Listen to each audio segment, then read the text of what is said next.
Répression, c'est le mot qu'elle emploie, on l'a entendu, William T. Est-ce que c'est le terme indiqué, tout de même? Moi, je pense qu'elle n'a pas eu que le palme d'or pour son film, elle a eu la palme d'or de l'escroquerie et de l'arnaque. Elle raconte n'importe quoi. Quand on parle de répression, je l'invite à aller faire un petit tour en Ukraine ou en Russie, ça lui fera du bien, ou en Chine, elle verra ce que c'est qu'une véritable répression, elle verra ce que c'est de pouvoir s'exprimer, notamment face à un gouvernement et d'avoir des sanctions équivalentes. Là, elle a humilié son pays devant la face entière. Le Festival de Cannes est regardé partout dans le monde. Elle n'a rien de mieux que de dire, plutôt que de souligner le fait que grâce à l'argent public, grâce aux subventions publiques, un film français a pu être honoré, eh ben, elle utilise cette tribune pour pouvoir critiquer le modèle français qui lui a permis de réussir et d'être honoré hier. Moi, je trouve que c'est indécent et on frise la palme. Mais ce n'est pas uniquement elle, c'est quasiment tout le milieu qui est comme ça. Tout le milieu est subventionné d'argent public français, donc c'est au nom du contribuable qui sont payés. Et grâce à l'argent du contribuable, ils ont des revenus mirobolants bien au-delà de la plupart des Français. Ils ont des conditions de vie bien au-delà de la plupart des Français et utilisent cet argent-là pour cracher à la gueule des Français ou de l'État français. Et moi, c'est ça que je trouve indécent. Lorsque vous êtes payé par l'État français, vous avez un devoir non pas de fidélité complet, mais de loyauté. C'est-à-dire qu'au moins, en public, à l'étranger, vous n'avez pas à critiquer la France. Vous pouvez être contre Macron. Il y a beaucoup d'entre nous qui sont ici contre Macron. Par contre, est-ce que devant un chef d'État officiel ou à la face du monde entier, vous êtes là en train de critiquer le président de la République française ou le gouvernement français ou votre propre pays qui vous a permis de réussir? Je pense que c'est indécent et je pense que beaucoup de Français ne comprennent pas pourquoi est-ce que leur argent a permis de faire ce type de tribune. J'apporte de loi, vous le savez, avec notamment un César du meilleur réalisateur et du meilleur film avec La Nuit du 12. Mais d'abord, vous voulez réagir, William? Oui, parce que quand vous regardez, ils défendent l'exception culturelle française. C'est faux. Ils mentent. Ils ne défendent pas l'exception culturelle française. Ils en ont rien à foutre. Ils défendent leur petit gagne-pain. Pourquoi? Je vais expliquer pourquoi. Quand vous regardez les subventions données par le ministère de la Culture et par les dérivés, donc les régions, les départements, les municipalités, etc., vous regardez, 70%, et c'est ce que dit Laurent Wauquiez dans son interview, des crédits sont alloués à une petite élite parisienne. C'est pas vrai en disant qu'on donne de sa chance à tout le monde. C'est certains petits milieux de la culture qui s'accaparent tout le budget de la culture des Français. C'est ça la vérité. Faites allusion à l'entretien dans le JDD de Laurent Wauquiez, à qui on reproche d'avoir coupé des budgets jusqu'à 1 million d'euros pour des théâtres notamment. Mais ça, si vous vous interrogez dessus, je répondrai après, c'est faux. En fait, ce qui se passe, c'est qu'en fait, une élite de la culture s'est accaparée l'argent des Français destiné à la culture. Quand vous prenez le budget de la culture, il n'est pas destiné aux films populaires, il n'est pas destiné aux habitants de la France périphérique, ils ne sont pas destinés aux France de la France rurale. C'est faux, c'est destiné à une élite, un entre-soi, pour un entre-soi. Et ces gens-là ont peur qu'un système s'effondre. Est-ce que vous avez entendu un seul responsable politique qui a dit il faut détruire l'exception culturelle française? C'est faux. Le système... Hélas, non. Non, c'est faux. C'est un système purement subventionné. À quasiment 40 à 50% des films sont subventionnés. Et sur les films grand public, à peu près 50% du budget vient de l'État. Donc, ils sont déficitaires nets. Il y a très peu de films qui sont rentables en France. Et par rapport à ça, eux ont besoin de cet argent-là pour continuer à faire leur speech, à continuer à maintenir leur niveau de revenus, pour pouvoir insulter la France. C'est ça qui est dérangeant. C'est qu'ils profitent d'un système et ils critiquent ce système-là en critiquant principalement les Français qui les financent dans leur vie. Et c'est ça que les Français ne peuvent pas supporter. Et je pense qu'on devrait remettre le système, non pas de l'exception culturelle, mais l'allocation des moyens. Est-ce que c'est normal que 70% du budget revienne toujours aux mêmes personnes, toujours aux mêmes films? Demander à un seul nouveau réalisateur de déposer un dossier à la région Île-de-France, au ministère de la Culture, il vous racontera qu'il jamais il obtiendra de subvention. D'ailleurs, l'a-t-il? Est-ce que ce n'est pas qu'une façade quand on entend Elisabeth Borne? Mais c'est pas Gérald Darmanin qui décide sur la politique du ministère de l'Intérieur, il décide de rien, il fait de la communication. Le véritable type qui décide de la politique migratoire en Macronie, il y en a 3, c'est Kohler, Macron et surtout à l'Assemblée nationale, c'est Sacha Houlié. C'est lui qui bloque tout depuis un an. C'est pas Darmanin qui décide. Darmanin décide de rien sur le plan immigratoire. Moi, je pense que le cœur du projet de Darmanin est quasiment le même que celui des Républicains.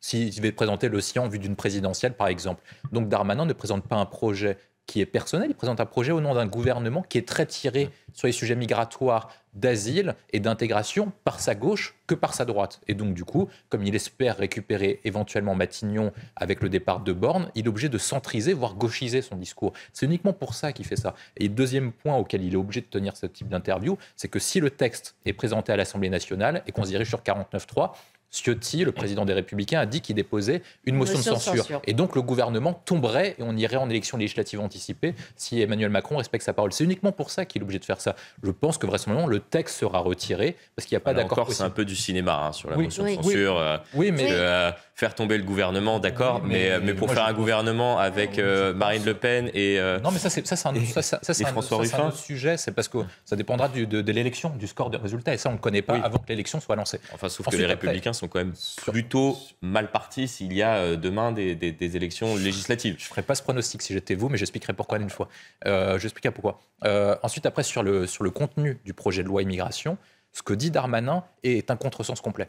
Il y a 3 sujets principaux sur les questions migratoires. Un, c'est quelle politique vous voulez d'immigration et d'accueil. Le 2, c'est si vous n'arrivez pas avec un taux d'OQTF aussi faible, c'est qu'il faut augmenter le taux d'OQTF. Mais ce n'est pas les réponses de Darmanin ou des réponses techniques. C'est-à-dire que vous avez des blocages qui sont très profonds. Vous avez des verrous administratifs, vous avez des juges qui vous bloquent, vous avez des juges européens, des textes réglementaires, des textes législatifs, des traités internationaux qui vous bloquent. Et dernier point, c'est l'expulsion. C'est-à-dire qu'il faut que le pays d'accueil puisse les reprendre. Et là-dessus, ce n'est pas Darmanin qui gère, c'est l'Élysée directement. Or, Emmanuel Macron, avec les pays en question, qui représentent 50% du flux migratoire, ne veut pas se brouiller parce que sinon, on lui dira des colonialistes et son image internationale sera affaiblie. Et il ne veut pas avoir ça. Il ne veut pas traiter avec le Maghreb. Il ne veut pas affronter la Tunisie. Il ne veut pas affronter l'Algérie. Il ne veut pas affronter le Maroc. Or, si vous ne révoquez pas les traités bilatéraux entre ces pays-là et la France, vous ne pouvez pas lutter contre plus de 35 à 45% de l'immigration légale et illégale. Donc tout ce que vous faites ne sert quasiment à rien. Écoutez, Elisabeth Borne, vous avez quelque chose à ajouter encore? Moi, je trouve, à chaque fois, on prend à peu près le même phénomène, et pourtant, il faut quand même être juste auprès des Français, sinon on dit après, les Républicains sont proches du RN, le PS est proche des LFI, etc. C'est pas totalement exact. Et vous l'avez bien justifié à la fin. C'est-à-dire que les grandes propositions dites totémiques qui font débat au sein de la Macronie sont proches du RN. Mais c'est uniquement ces 2, 3, 4 propositions. Sur le reste, ce qui compte en politique migratoire, c'est la philosophie. Et moi, de ce que j'ai lu et de ce que j'ai analysé, les propositions de LR se rapprochent beaucoup plus du Danemark et du Royaume-Uni de Boris Johnson que du Rassemblement national. Et pourquoi est-ce qu'ils font ça concrètement? Parce que c'est les 2 seuls pays qui ont fait partie de près ou de loin dans l'Union européenne, donc qui sont intégrés à l'espace Schengen d'une manière ou d'une autre, et qui ont pu limiter les flux migratoires. Le problème de l'immigration, c'est pas que c'est un sujet national, d'expulsion, etc., ça va un sujet. Il y a aussi le fait qu'on est intégré dans un système qui est le système européen. Donc on a des frontières ouvertes avec liberté de circulation des personnes et des capitaux. Et en conséquence, on est intégré à des ensembles de règles européennes sur comment on fait la juxtaposition, sur comment rester dans l'Union européenne et en même temps retrouver un strict souveraineté migratoire pour dégager les personnes sur lesquelles qui ne sont pas les bienvenues sur le territoire français. Les propos, il y a des risques de violence, de mort, carrément. Enfin là, on est dans le domaine d'une série ou d'un mauvais film avec une tuerie au cœur. C'était il y a un an, on s'en souvient, ça a été dit dans le sujet. Moi, j'ai grandi en me disant et en ayant la conviction qu'en politique, on peut tout faire. Et donc, si par cas, vous commencez à faire ce type de prospectus, ça veut dire qu'ils considèrent, les pouvoirs publics au Texas, surtout au Texas, considèrent que de toute façon, il n'y aura jamais d'interdiction d'armes à feu. On n'arrivera jamais à endiguer, ils n'arriveront jamais à endiguer, pour être précis, les fusillades et ce type de crimes. Ils n'arriveront jamais à encadrer la possession d'armes à feu. Ils n'arriveront pas à limiter les possessions d'armes à feu, même pour les profils les plus spécifiques. On en est là aux États-Unis. Le second amendement est tellement puissant, comme vous l'avez rappelé, le NRA est tellement puissant que de toute façon, un candidat qui se présenterait au Congrès sans le soutien ou avec l'opposition du NRA perdrait quasiment. Même dans le Parti démocrate, il perdrait. Donc ça veut dire qu'ils ont perdu, ils considèrent avoir perdu la bataille culturelle. Il n'y aura pas d'encadrement des armes à feu dans les prochaines années. Obama avait tenté et ça avait pollué son premier mandat. Ils n'arriveront pas à faire ce type d'encadrement. Et donc, par conséquent, comme ils ont perdu la bataille culturelle, ils ont perdu la possibilité d'encadrer, ils passent déjà à l'après, qui est celle de préparer les enfants. Moi, je suis plutôt d'accord avec vous. Moi, je trouve ça anxiogène, même si faut le faire. Mais ça reste anxiogène de dire à des enfants, vous allez grandir avec la menace d'aller à l'école et d'être victime de fusillade. C'est quand même, je trouve que c'est une dépossession du pouvoir public qui inaugure rien de bon aux États-Unis. Absolument. Qui finance. Et même la conviction des Américains. Tous les candidats. En plus, c'est qui votent. Oui. Puis les enfants sont habitués à vivre dans ce climat, finalement, Texas, dans cet univers. Au Texas, c'est particulier. En plus, bien sûr. Je ne sais pas si quelqu'un est déjà allé au Texas ici, mais c'est quand même assez particulier. Moi, j'ai un oncle qui vit au Texas, donc c'est vraiment particulier. C'est-à-dire les gens, tout le monde a un flingue au Texas. Vous avez vu Borat ? Oui, absolument. Tout le monde est armé. Mais même sans la NRA, de toute façon, un candidat qui viendrait au Texas se présenter à une sénatoriale, à une législative, perdrait les élections. C'est juste culturellement.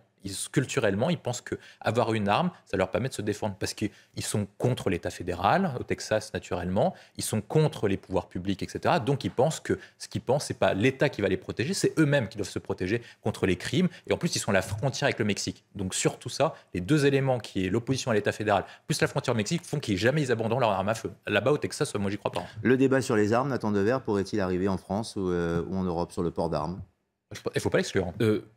Tout est possible, mais je ne pense pas, pour une raison profonde. C'est qu'il y a un parallélisme historique entre la France et les États-Unis par rapport aux armes. C'est qu'au XVIIIe siècle, en France aussi, la Révolution française s'est faite notamment sur la question de pouvoir donner des armes à la bourgeoisie. Ça a été toute la création d'un certain nombre, dès 1789, prend la prise de la Bastille, et un certain nombre de moments stratégiques, c'était précisément des opérations consistant à prendre des armes pour pouvoir armer la bourgeoisie. Donc il y a eu, même dans la pensée française, dans la culture française, une analogie longtemps, alors pas tout à fait à la texane, mais avec cette idée que la libération collective passait par le fait de manier une arme, et la France en est sortie. Donc je ne pense pas qu'elle puisse revenir dans la situation qui était celle de sa culture du XVIIIe siècle. Mais il y a un point, c'est le fait que des commerçants se défendent eux-mêmes, que des personnes veulent se faire justice eux-mêmes, peut amener, non pas un sujet sur la légalisation du port d'armes, mais sur le fait de se faire justice soi-même. À partir du moment où l'État est absent, la police n'est pas présente partout, et la justice est incapable de rendre un verdict qui soit en adéquation avec les attentes des victimes, vous aurez de plus en plus de Français qui vont se dire qu'il faut se faire justice eux-mêmes. C'est le cas déjà dans les cités. C'est le cas déjà dans les cités. William, sauf que justement, dans ces cas-là, la justice condamne et condamne sévèrement. Mais je pense qu'il y a justement plusieurs points. Il y a ceux qui respectent les lois habituellement, c'est-à-dire les commerçants, etc., qui, eux, vont se faire condamner si par cas ils utilisent une arme.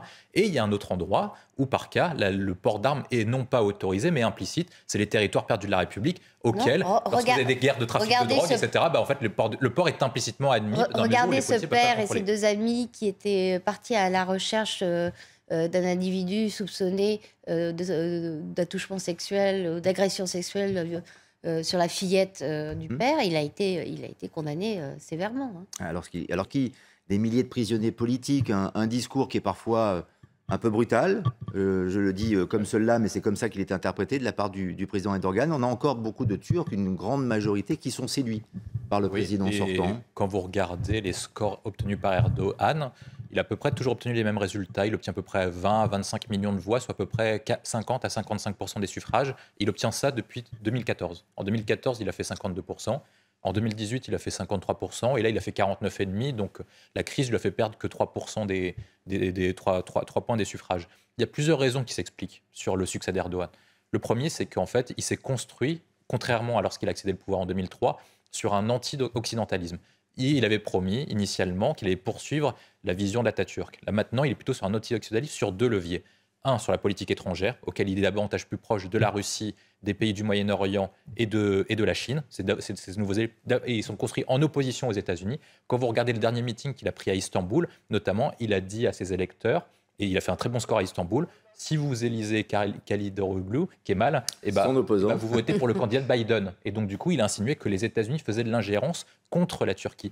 Or, quand vous regardez les problèmes économiques de la Turquie depuis 2018, et notamment après le coup d'État manqué, c'est notamment du fait que la livre turque a chuté en raison des sanctions économiques décidées par Donald Trump et les sanctions occidentales. Donc une partie de la population considère que les sanctions économiques ne viennent pas de la gestion d'Erdogan, mais davantage des sanctions occidentales. Le deuxième point, c'est que Erdogan, par rapport à 2003, avait rétabli la situation économique. Il est passé d'un PIB de 270 milliards à notamment 900 milliards maintenant. Donc il y a une partie de la classe moyenne qui a émergé grâce à Erdogan et qui lui rend succès pour. Et l'autre point, qui est très important, c'est qu'il a fait un tournant culturel très fort en adoptant des thèses islamistes. C'est-à-dire qu'il est en train de faire de la Turquie le grand pays islamique devant l'Arabie Saoudite, qui est en train sous l'égide de Ben Salman, davantage de s'occidentaliser. Donc la Turquie est en train de devenir le champion de l'islamisme avec l'Iran.